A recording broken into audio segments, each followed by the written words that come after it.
by Chris Judge. The beasts are very rare.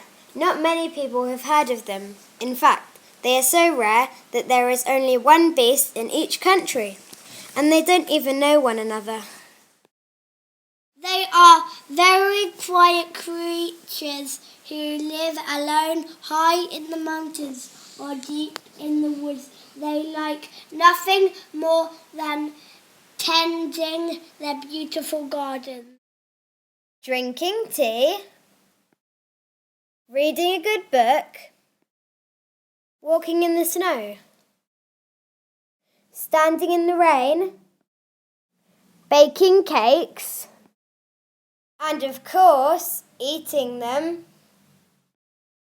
This is the story of one such beast who one day suddenly felt very lonely. He made up his mind there and then that he would go and find some other beasts. Straight away he started walking through the forest and stumbled down the side of the mountain. He crossed a dangerous river, climbed down a high cliff, jumped off a giant waterfall, and crept through a dark cave. He ran over many snowy mountains. And finally he reached the sea. He jumped in and started to swim, till he could no longer see land. A seagull rested on his head, and he played with some dolphins. He swam and he swam until he was very tired, so he started to sink, and when he reached the bottom, he started to walk. On the way, he was nearly caught by a huge octopus. Trapped his foot in a giant clam. Walked through a garden of pink jellyfish. And swam with a giant turtle. Just when he could swim no more, he hitched a lift from a friendly whale. At last he reached the shore.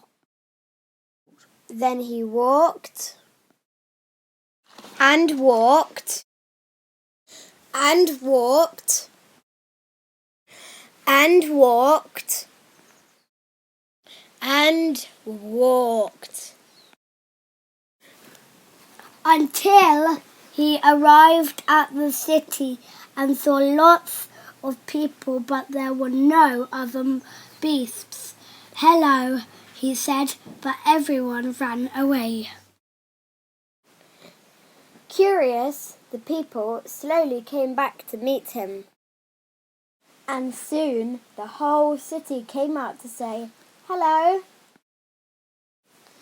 The people liked the beast so much they let him live in the big park. It wasn't long before the beast had made the park as beautiful as his own garden. Every day people came to visit him. He liked the people very much, but he was still lonely.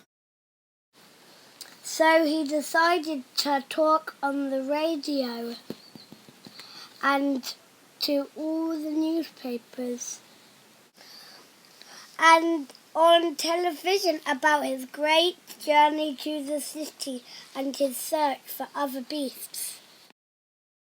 Suddenly, the whole world was talking about him.